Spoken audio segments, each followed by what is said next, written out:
Publication के YouTube channel पे आप सभी का स्वागत है। पॉलिटिकल साइंस पढ़ रहे थे, इसके अंतर्गत अपन ने काफी लेक्चर पढ़ लिए हैं और कल जो अपन ने पढ़ा था वो डीपीएसपी यानी कि नीति निर्देशक तत्व का जो है पहला पार्ट पढ़ा था। आज जो है अपन पहला पार्ट पढ़ेंगे यानी कि अनुच्छेद 36 से लेकर अनुच्छेद 43 तक अपन ने पढ़ लिया था और अनुच्छेद 44 से लेकर जो अनुच्छेद 51 रहेगा वो अपनी इस क्लास में आज पढ़ेंगे। पहले जो मैं आपको जो कल पढ़ाया था वो उसको 5 मिनट के अंतर्गत रिवाइज करवा दूंगा और उसके बाद जो आगे बढ़ेंगे। लास्ट में आपको जाते एक बार मैं फिर से रिवाइज कर लूंगा ताकि आपकी क्या ये जो टॉपिक है वो काफी स्ट्रॉन्ग हो जाएगा। मुझे पता नहीं गाइस, ये डीपीएसपी काफी सरल है लेकिन जो बच्चे है इससे काफी डरता है।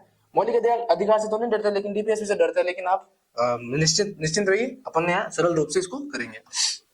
सबसे पहले मैंने आपको बताया था संवैधानिक उपबंध डीपीएसपी का उल्लेख भाग 4 में अनुच्छेद 36 से अनुच्छेद 51 तक किया गया है और ये जो है अपन ने आयरलैंड से ग्रहण किया और आयरलैंड ने कहा से, स्पेन से ग्रहण किया गया है। ठीक है। प्रस्तावना निहित समाजवादी समाज तथा 3 प्रकार के न्याय की प्राप्ति, सामाजिक, आर्थिक, राजनीतिक न्याय की प्राप्ति करने के लिए ही संविधान में भाग 4 में अनुच्छेद 36 से लेकर अनुच्छेद 51 तक डीपीएसपी को सम्मिलित किया गया था।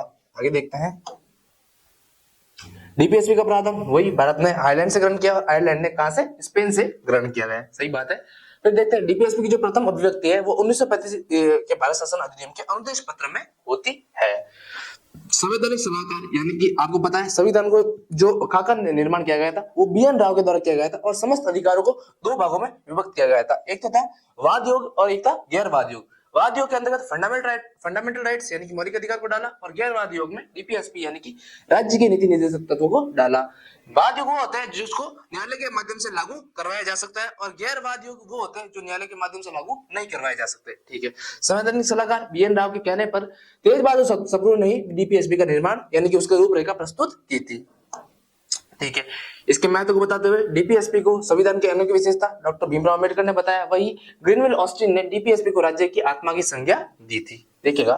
फिर बात करें अनुच्छेद 38 के अंतर्गत उसका उद्देश्य दे रखा है और डीपीएसपी का एकमात्र उद्देश्य या कहे तो बहुमूल्य उद्देश्य है वो है लोक कल्याणकारी राज्य की स्थापना करना। ठीक है। आगे बढ़ता है। फिर अपन ने इसका वर्गीकरण देखा था अनुच्छेद 36 से अनुच्छेद 51 तक। मैंने अनुच्छेद 36 के अंतर्गत आपको ये पढ़ाया था कि इसके अंतर्गत डेफिनेशन ऑफ स्टेट यानी कि राज्य को परिभाषित किया गया और ये राज्य की परिभाषा वही है जो अनुच्छेद 12 में मौलिक अधिकार में दी गई है। राज्य के अंतर्गत केंद्र सरकार यानी कि संसद, राज्य सरकार, राज्य विधानमंडल तथा वे व्यक्ति जिसको संविधान के अंतर्गत लॉ बनाने या आदेश जारी करने का अधिकार होता है, इन सभी को राज्य के अंतर्गत सम्मिलित किया जाता है। आगे बढ़ता है। अनुच्छेद 37 के अंतर्गत डीपीएसपी की प्रकृति का उल्लेख किया गया है यानी कि ये न्यायालय के माध्यम से परिवर्तनीय नहीं होंगे यानी कि ये गैरवाद होंगे, परंतु ये क्या है देश की शासन के मूलभूत होंगे जिसको राज्य सरकार कानून के माध्यम से लागू करवाने का प्रयास करेगी। अनुच्छेद 38 के अंतर्गत देखा था डीपीएसपी का उद्देश्य एक लोक कल्याणकारी समाज की स्थापना करना है और प्रस्तावना में 3 प्रकार के न्याय राजनीतिक, आर्थिक और सामाजिक न्याय की प्राप्ति करने का उद्देश्य इसमें बताया गया है। ठीक है। आगे की ओर बढ़े थे। अनुच्छेद 39 के अंतर्गत राज्य को 5 दिशा निर्देश दिए गए हैं। पहले कौन कौन से 5 दिशा निर्देश है? राज्य को स्त्रियों तथा पुरुषों को समान जीविका साधन उपलब्ध कराने का प्रयास करना चाहिए। फिर बात करी थी आपने राज्य का जो इस प्रकार से भौतिक आवंटन किया जाना चाहिए जिससे सामाजिक उद्देश्य की प्राप्ति की जा सके। अनुच्छेद 39C का जो इसका पार्ट है इसके अंतर्गत यह कहा था कि राज्य को धन की केंद्रीकरण रोकने का प्रयास करना चाहिए। फिर अनुच्छेद 39D की ओर आगे बढ़े थे। राज्य को महिला तथा पुरुषों को समान कार्य के लिए समान वेतन देने का प्रयास करना चाहिए। ठीक है। फिर अनुच्छेद 39E के देखा था राज्य को स्त्री तथा पुरुषों की समता वर्धन तथा बच्चों या कुमारों की सुकुमार अवस्था का जो है ध्यान रखना चाहिए। अनुच्छेद 40 की ओर बढ़े थे। इसमें ग्राम पंचायतों गठन का उल्लेख किया गया था जिसको संवैधानिक मान्यता 73वां संविधान संशोधन 1992 के द्वारा किया गया था। अनुच्छेद 41 ने देखा था कुछ दशकों में काम प्राप्त करने, शिक्षा प्राप्त करने का अधिकार और लोक सहायता प्राप्त करने का अधिकार अनुच्छेद 41 में दिया गया था। अनुच्छेद 42 का संबंध अपने देखा था कि कान की न्याय संगत मानवोचित दशा है तथा स्त्री प्रसूति के समय सहायता या फिर स्त्री पुरुष यानी कि स्त्री प्रसूति जब महिला की डिलीवरी होती है उस समय छुट्टी का जो प्रावधान है वो इसी अनुच्छेद में किया गया था। फिर अपन ने लास्ट कल का जो अनुच्छेद देखा था वो अनुच्छेद 43 देखा था और अनुच्छेद 43 में देखा गया था कि कर्मकारों के लिए निर्वहन मजदूरी, एक फिक्स मजदूरी का प्रावधान, उनके कार्य घंटों का प्रावधान और उनके विश्राम के सदुपयोग का प्रावधान तथा उनके सामाजिक तथा सांस्कृतिक विकास को संदर्भित जो है अनुच्छेद 43 करता है। अब इसी क्रम में आगे बढ़ते हैं। आज अपन है अनुच्छेद 44 से जो है अगला अनुच्छेद स्टार्ट करते हैं। देखिएगा, अनुच्छेद 44 का संबंध है समान नागरिक संहिता यानी कॉमन सिविल कोड से संबंधित है। आपको पता है गाइस, सभी प्रकार के मामले दो भागों में विभक्त किए गए, एक होता है फौजदारी मामला और एक होता है दीवानी मामला। फौजदारी मामले में उन सभी मामलों को सम्मिलित किया जाता है जो कि संपत्ति से रिलेटेड हो। संपत्ति से जितने भी रिलेटेड मामले हैं उनको फौजदारी मामलों के अंतर्गत रखा जाता है, जबकि दीवानी मामलों में विवाह, तलाक, उत्तराधिकार, गोद इत्यादि मामलों को दीवानी मामलों में रखा जाता है। अच्छा, फौजदारी मामलों में सभी के लिए सजा का जो प्रावधान है वो एक समान है, चाहे वो कौन सा भी धर्म हो। लेकिन दीवानी मामलों में यानी कि विवाह, तलाक, उत्तराधिकार में सभी के लिए जो है सजा का प्रावधान या फिर कुछ जो शर्त है वो भिन्न भिन्न आरोपित की गई है। अतः डीपीएससी में यह निर्देश दिया गया था कि दीवानी मामले में भी सभी के लिए एक समान संहिता बनाई जाए, एक समान जो है सजा का प्रावधान किया जाए।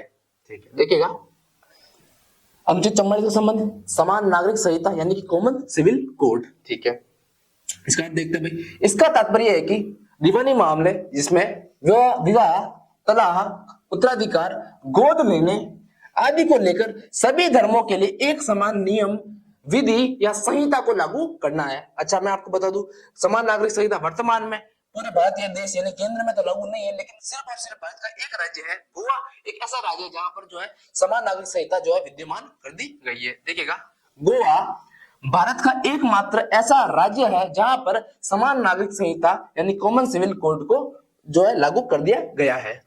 देखिएगा, फिर आगे देखते हैं। मैंने आपको बताया था भारत में समस्त कानूनों को दो भागों में विभाजित किया गया है, एक तो भाई फौजदारी मामला और एक होता है दीवानी मामला। ठीक है, दीवानी मामलों में विभाजित किया जाता है। दीवानी मामलों में कौन कौन से जो प्रकरण रखे जाते हैं? विवाह, तलाक, उत्तराधिकार, गोद लेने इत्यादि को लेकर विभिन्नताएं विद्यमान है। मैंने आपको बताया फौजदारी मामलों में जो है सभी के लिए एक समान कानून बने हुए, एक समान सजा दी जाती है, लेकिन दीवानी मामलों में एक समान कानून नहीं बने और ना ही एक समान जो है सजा दी जाती है, यानी कि इसमें क्या है, विभिन्नताएं विद्यमान है। ठीक है, जिन्हें समान करने के लिए अनुच्छेद 44 के अंतर्गत डीपीएसपी में यानी कि राज्य के नीति निर्देशक में राज्य को दिशा निर्देश जारी किया गया है।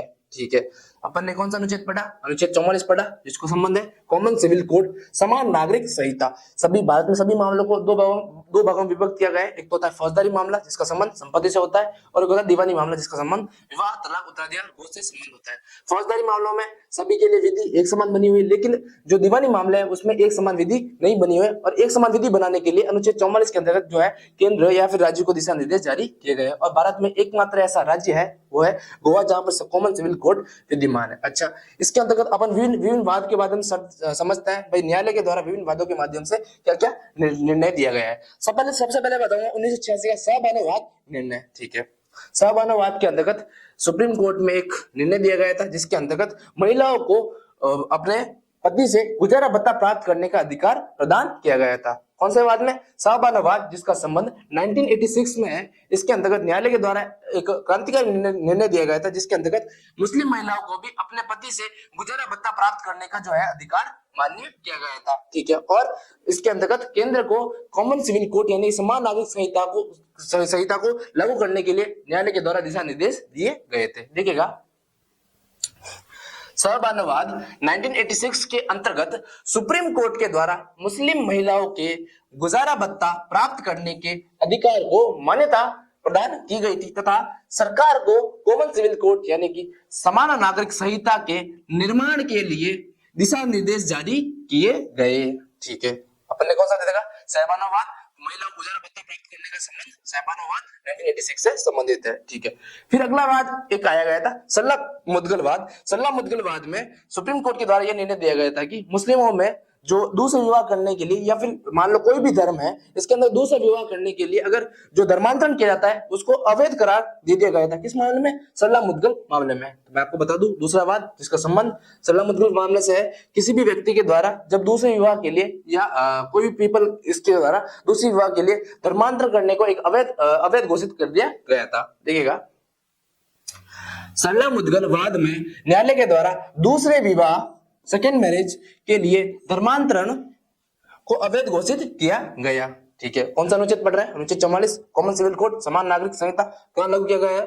एकमात्र गोवा में लागू किया गया है। ठीक है, सबसे पहला वाद देखा था साहबाना वाद, महिलाओं को गुजारा भत्ता प्रदान करने के लिए न्यायालय के द्वारा ये वाद, इस वाद में निर्णय दिया गया था। दूसरा देखा था सरला मुद्गलवाद, इसके अंतर्गत दूसरे विवाह के लिए धर्मांतरण करने को अवैध घोषित कर दिया गया था। ठीक है, फिर अपन तीसरा वाद देखते हुए सायरा बानो वाद।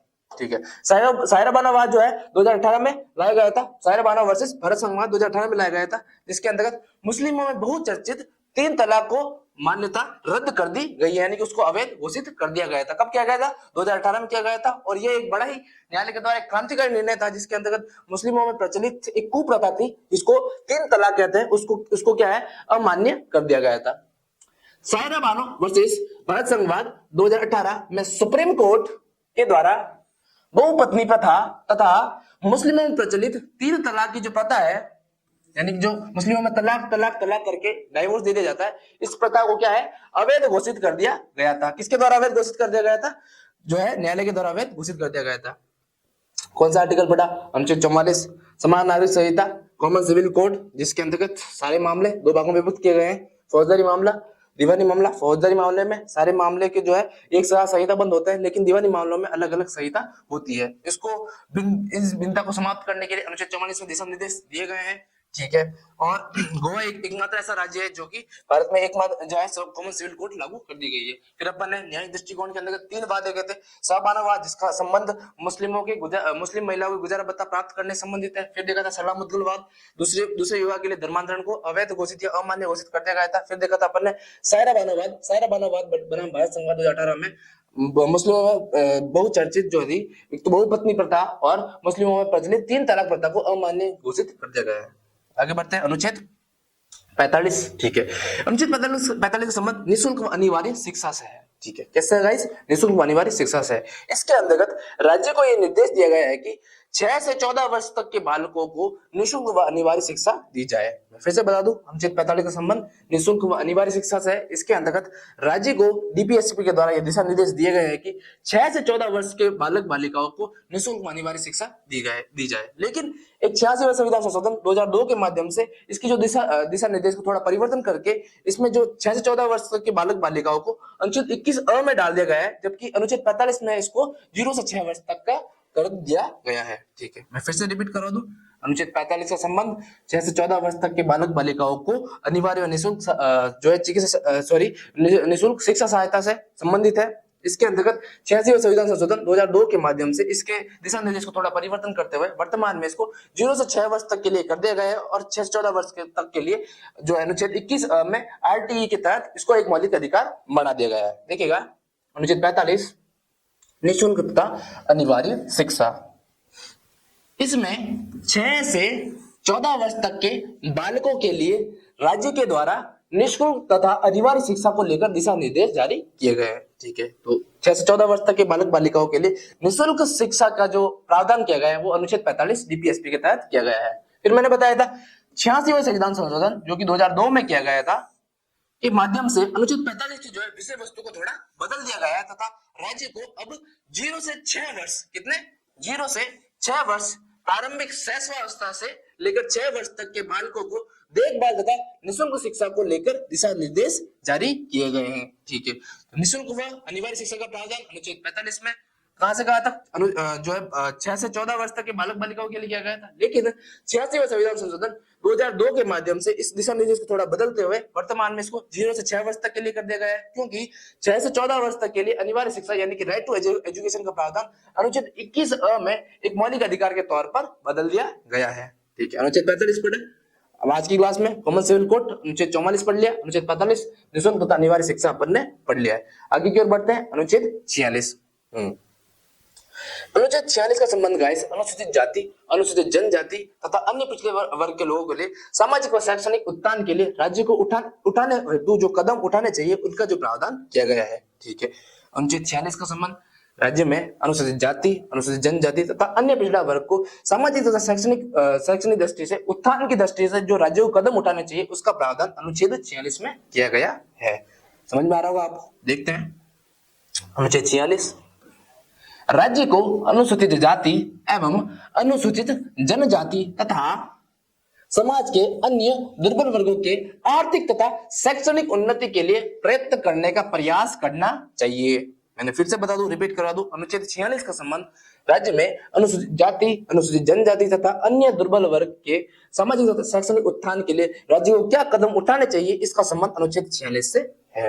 आगे बढ़ता है, धीरे धीरे अपन आगे बढ़ रहे हैं, आपको समझ में भी आ रहा होगा। अनुच्छेद 47 अपन आगे बढ़ते हैं, ठीक है। अनुच्छेद 47 का संबंध लोक स्वास्थ्य में अभिवृद्धि तथा मद्यपान निषेध करने के लिए कदम जो राज्य को उठाना चाहिए, उसका संबंध अनुच्छेद 47 से है। फिर से रिपीट करा देता हूं। लोक स्वास्थ्य में अभिवृद्धि यानी कि जितने भी राज्य के नागरिक हैं उनके लोक स्वास्थ्य यानी कि उनके स्वास्थ्य के बारे में ध्यान रखने का जो कर्तव्य है वो राज्य पर आरोपित कर दिया गया है, तथा मद्यपान यानी कि शराब निषेध पर जो है, शराब जो है उस पर प्रतिबंध लगाने का जो प्रावधान भी है वो राज्य के अंतर्गत अनुच्छेद 47 के अंतर्गत प्रावधान किया गया है। देखिएगा अनुच्छेद 47 लोक स्वास्थ्य में अभिवृद्धि यानी कि लोक स्वास्थ्य का संरक्षण एवं पोषाहार में वृद्धि यानी कि लोक स्वास्थ्य में अभिवृद्धि तथा मद्यपान यानी कि शराब निषेध के लिए राज्य को कदम उठाने का प्रयास करना या कदम उठाने चाहिए, ठीक है। अनुच्छेद 46 का संबंध अनुसूचित जाति, अनुसूचित जनजाति तथा अन्य पिछड़े दुर्बल वर्ग से संबंधित था, जबकि अनुच्छेद 47 का संबंध लोक स्वास्थ्य में अभिवृद्धि तथा उस पोषाहार में वृद्धि तथा मद्यपान निषेध को लेकर राज्य को कुछ कदम उठाना चाहिए, इसका जो प्रावधान है वो अनुच्छेद 47 में किया गया है। आगे की ओर बढ़ते हैं, अनुच्छेद 48, ठीक है। राज्य को कृषि तथा पशुपालन संगठन करने के लिए कुछ कदम उठाने चाहिए तथा गो हत्या को प्रतिबंध करने के लिए राज्य के द्वारा कुछ दिशा निर्देश या कदम उठाने चाहिए, ठीक है। अनुच्छेद 48 का संबंध फिर से बता दूं, राज्य के लिए कुछ दिशा निर्देश जारी किए गए, इसके अंतर्गत राज्य को कृषि तथा पशुपालन को संगठन या संगठित करने का प्रयास करना चाहिए तथा गो हत्या पर प्रतिबंध या निषेध लगाने के लिए उस हेतु कदम उठाने चाहिए। देखिएगा, राज्य को कृषि तथा पशुपालन का संगठन करना चाहिए एवं गोवध निषेध के लिए कदम उठाने का प्रयास करना चाहिए, ठीक है। अनुच्छेद 44 कॉमन सिविल कोड, अनुच्छेद 45 संबंध निःशुल्क अनिवार्य शिक्षा 6 से 14 वर्ष, जिसकी जो विषय वस्तु है 0 से 6 तक बदल दी गई थी 86वां संविधान संशोधन 2002 के द्वारा। 46वां अनुच्छेद अपन ने पढ़ा, राज्य को कुछ वर्ग, अनुसूचित जाति, अनुसूचित जनजाति, अन्य पिछड़े वर्गों के लिए सामाजिक और शैक्षणिक उत्थान के लिए कुछ कदम उठाने चाहिए। अनुच्छेद 47 का संबंध अपन ने देखा था, इसमें लोक स्वास्थ्य में अभिवृद्धि तथा शराब निषेध के लिए कदम उठाने चाहिए। अनुच्छेद 48 का संबंध कृषि तथा पशुपालन का संगठन करना चाहिए तथा गो हत्या पर निषेध या प्रतिबंध लगाना चाहिए। अनुच्छेद 49 का जो है इसके अंदर उल्लेख किया गया था कि राष्ट्रीय महत्व के स्मारकों तथा कुछ ऐसे आधारशिला बनाई गई है उसका संरक्षण करने का प्रयास राज्य के द्वारा करना चाहिए। देखिएगा अनुच्छेद 49, राज्य को राष्ट्रीय महत्व के स्मारकों, कलात्मक वस्तुओं का संरक्षण करना चाहिए, ठीक है। तो अनुच्छेद 49 का संबंध राज्य को राष्ट्रीय महत्व के स्मारकों, कलात्मक वस्तुओं तथा राष्ट्रीय महत्व के स्मारकों, कलात्मक वस्तुओं तथा आधारशिला पर जो कि राष्ट्रीय महत्व के है उनका संरक्षण करना चाहिए। समझ में आ रहा होगा। आगे अनुच्छेद 50 की ओर बढ़ते हैं।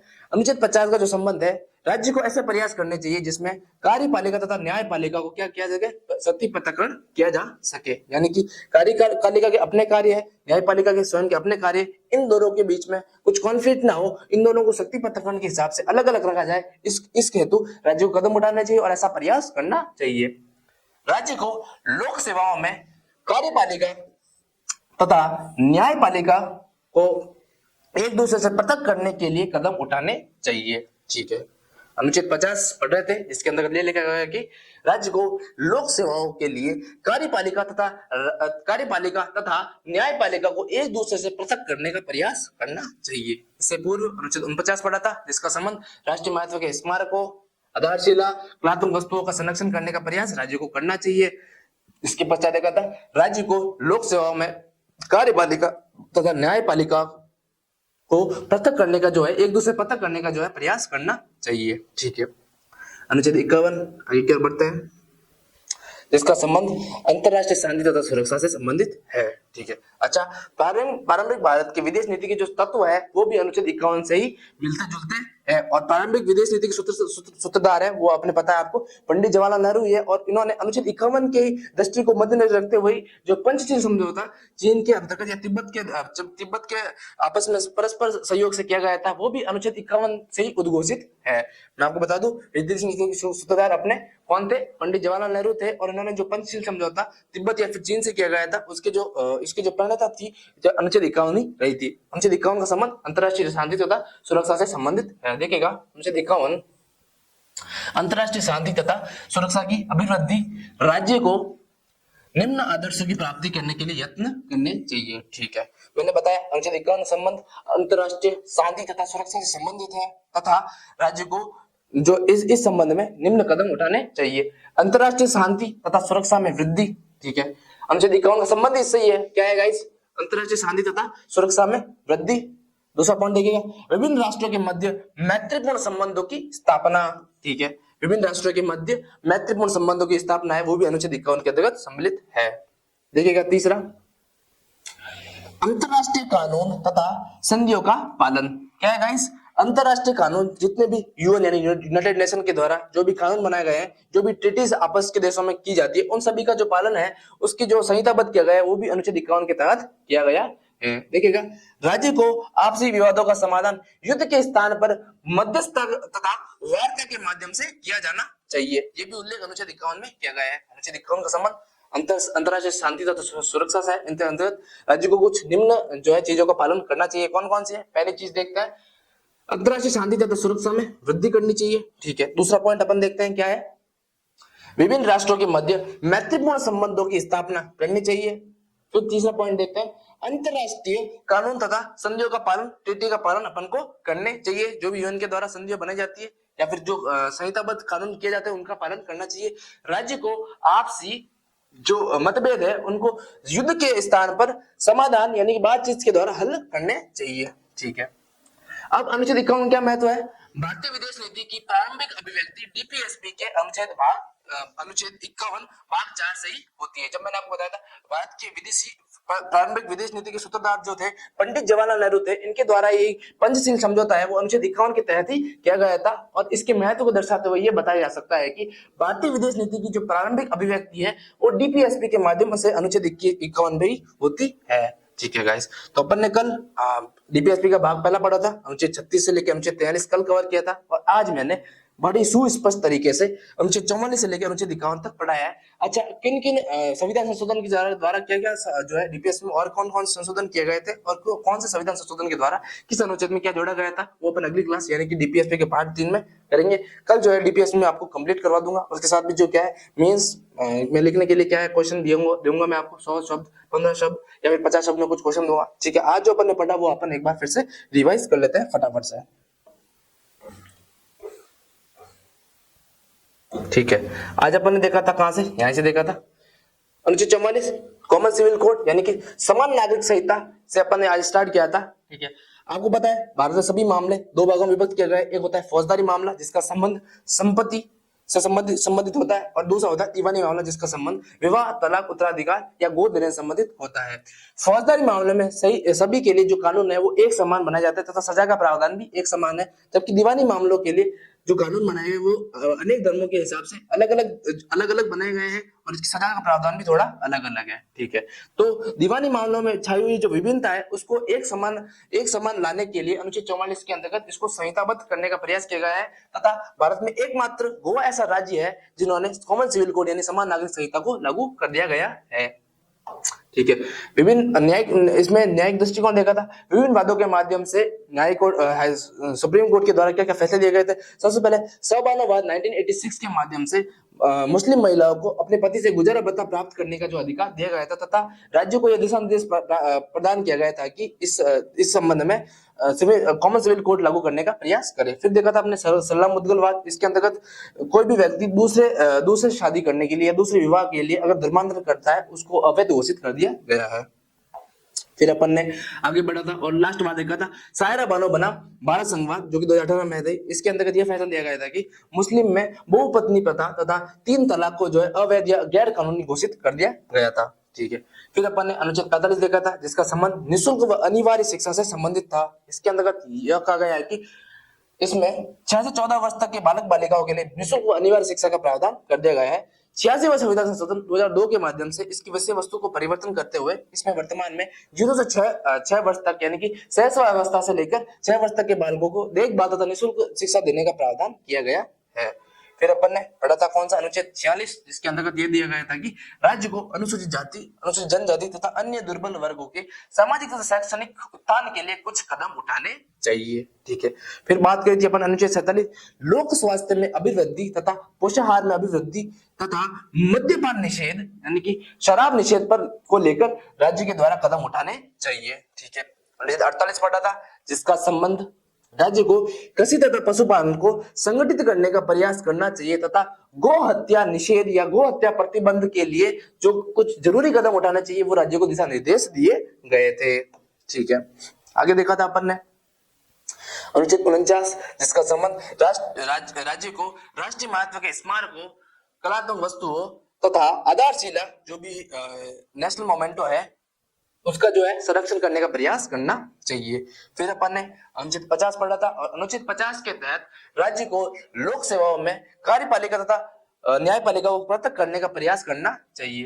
अनुच्छेद 51 फिर अपन ने देखा था अंतर्राष्ट्रीय शांति तथा सुरक्षा से संबंधित है, इसके अंतर्गत राज्य को निम्न आदर्शों का पालन करना ही चाहिए। कौन कौन से भी? अंतर्राष्ट्रीय शांति तथा सुरक्षा में वृद्धि, विभिन्न राष्ट्रों के मध्य मैत्रीपूर्ण संबंधों की स्थापना, फिर अपन ने पढ़ा था अंतर्राष्ट्रीय कानून तथा संधियों का पालन। ठीक है, फिर अपन ने चौथी बात है कि इसके अंतर्गत राज्य को आपसी विवादों का समाधान युद्ध के माध्यम युद्ध के स्थान पर मध्यस्थता तथा वार्ता के माध्यम से करनी चाहिए। इसका महत्व क्या है आपको बताया था मैंने। भारतीय विदेश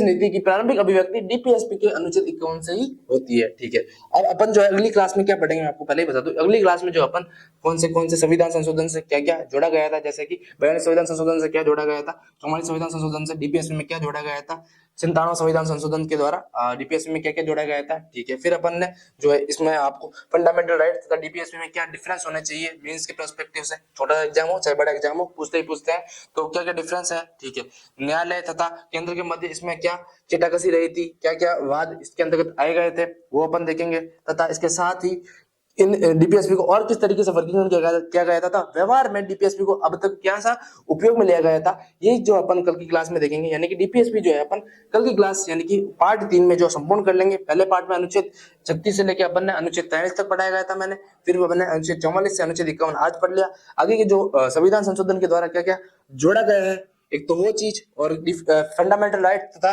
डीपीएसपी में क्या क्या अंतर है। ठीक है, इनको और किस तरीके से वर्गीकृत किया जा सकता है तथा इनको अभी तक वर्तमान में राज्य के द्वारा किस तरीके से अप्लाई करने का प्रयास किया गया है, इन सभी को अपन जो है कल पढ़ेंगे। ठीक है, तो आप कमेंट सेक्शन में बताएगा कि आज की जो क्लास है आपको कैसी लगी। मैं उम्मीद करता हूं कि आपको जो हमारे द्वारा ये सीरीज चलाई जा रही है पॉलिटिकल साइंस की वो आपको अच्छी लग रही होगी। वीडियो अच्छा लगे तो इसको एक बार लाइक कीजिए, शेयर कीजिए, सब्सक्राइब कीजिए। बाकी राम राम।